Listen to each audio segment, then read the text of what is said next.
Hello friends, आज आपण बघणार आहोत मस्त अशी बाकरवडी। त्यासाठी आपल्याला साहित्य लागणार आहे 1 वाटी मैदा, 1 वाटी छोटीशी वाटी बेसन पीठ। आपल्याला थोडासा ओवा घ्यायचा आहे, तो हातावर क्रश करायचा आहे, त्याने छान फ्लेवर येतो। थोडासा असा हातावर क्रश केल्यावर चवीपुरतं मीठ घालायचं आहे आणि कडकडीत असं मोहन तेलाचा आपल्याला त्यावरती घालायचं आहे। तेल हे आपल्याला त्यासाठी अगदी गरम लागणार आहे, कडक असं मस्त असं कडकडीत तेल करून घ्यायचं आहे। मोहन घालायला मस्त असं तेलाचं मोहन घातले, व्यवस्थित असं मिक्स करून घ्यायचं आहे ते आता। आणि हाताने सर्व बाजूंनी त्याची मसाज करायची आहे, मस्त असं प्रेस करून घ्यायचं आहे, जेणेकरून सगळ्या याला पोषणला तेल लागेल। सर्व व्यवस्थित मिक्स करून घ्यायचं आहे।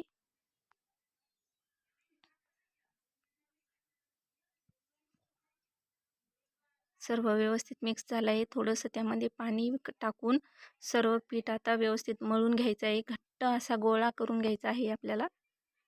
आपला गोळा झालेला आहे, तोपर्यंत आपण भिजत ठेवूया। आता आपण एक पॅन ठेवला आहे तापायला, त्यामध्ये आपण घालणार आहोत थोडेसे धने,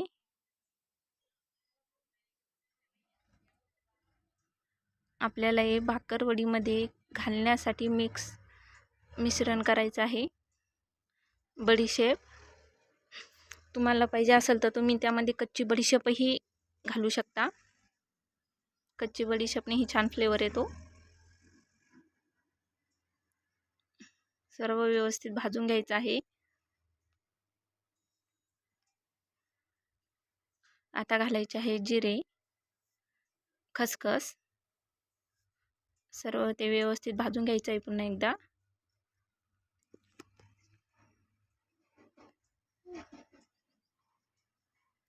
हावरी घालायची आहे 2 चमचे।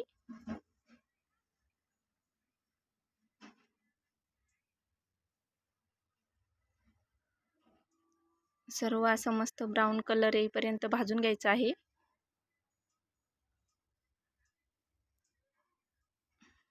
आता आपण यामध्ये बारीक किसलेलं खोबरं घालणार आहोत, हेही मस्त असं लालसर कलर येईपर्यंत भाजून घ्यायचं आहे। खोबरं पण सर्व व्यवस्थित भाजून घ्यायचं आहे।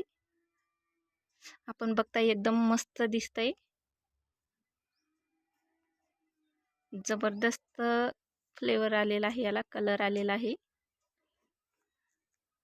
आपण आता ते थंड करून एका मिक्सरच्या भांड्यामध्ये काढून घ्यायचं आहे, व्यवस्थित काढून घ्यायचं आहे।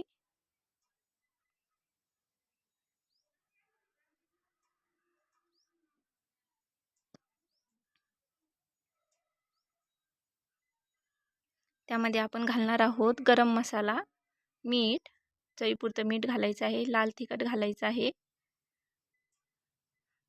आणि थोडीशी साखर घालायची आहे।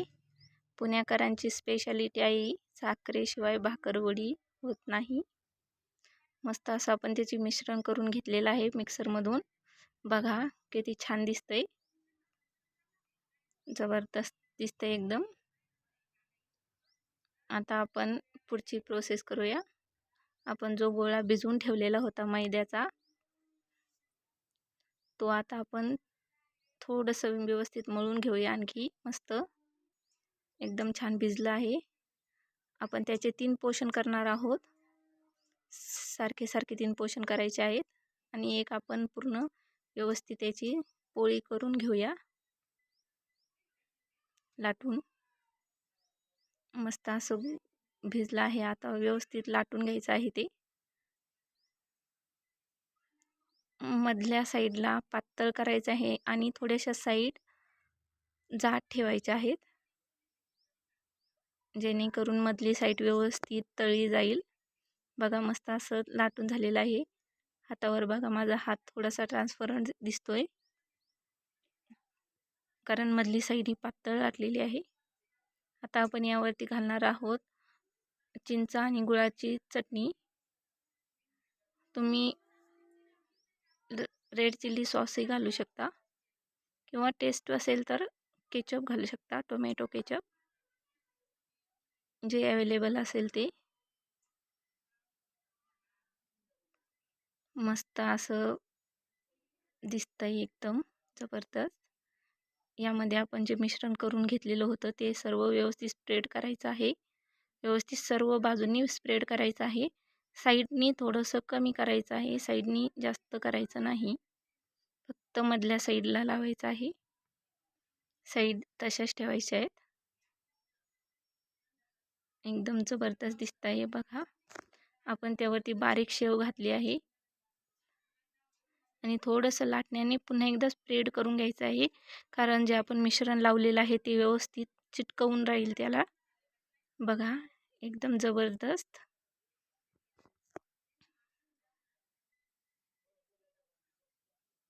एकदम हाताखालच्या जिन्नस लागतात त्यासाठी आणि खायलाही एकदम भारी. बघा मस्त असं आता पूर्णपणे चांगलं प्रेस करून घ्यायचं आहे. बघा एकदम भारी दिसतंय. मस्त. आता व्यवस्थित कट करून घ्यायचं आहे चाकूने.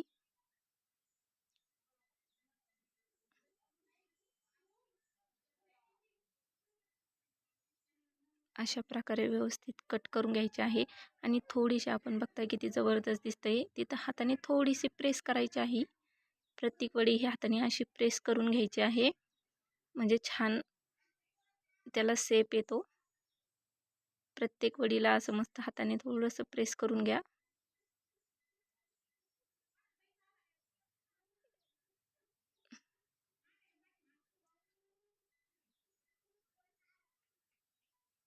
जबरदस्त दिसतंय एकदम.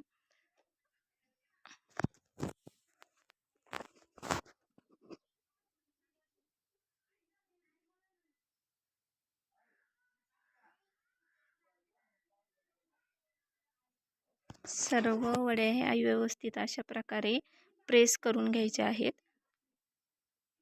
आपण बघताय किती सुंदर असं कलर आला आहे आणि एकदम व्यवस्थित भाकरवडी ही तयार आहे आपली.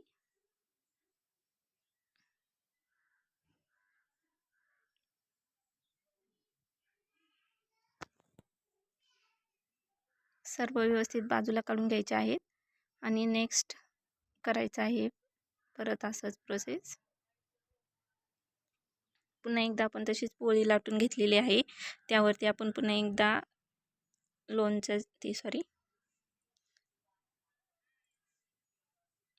चिंचेची चटणी लावून घेणार आहोत. पुन्हा एकदा मसाला पूर्णपणे छानपैकी मस्त करून घ्यायचे आहे.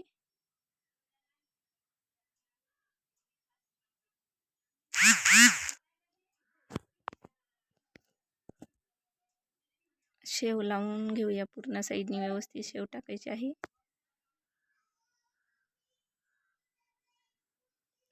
लाटण्याने प्रेस करून घ्यायचं आहे व्यवस्थित.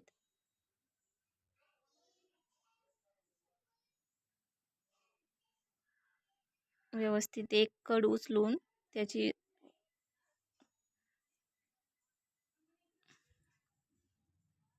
पूर्ण लाईन वळून घ्यायची आहे. प्रेस करायचं आहे.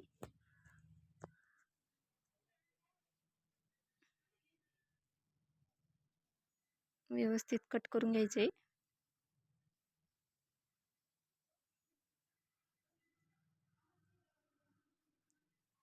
आधीच्या सारखी सर्व प्रोसेस करून घ्यायची आहे.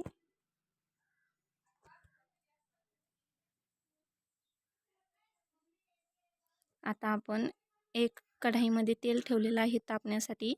आपण आता तळून घेऊयात.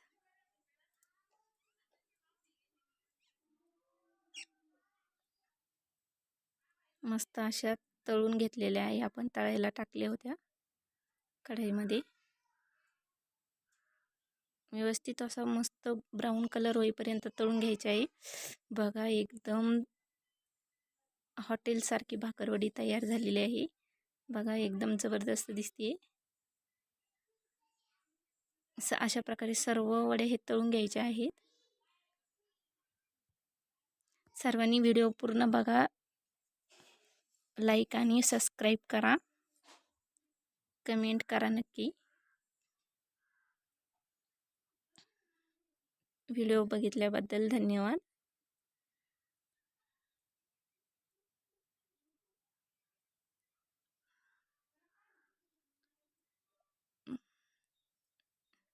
सगळ्यांनी नक्की ट्राय करा.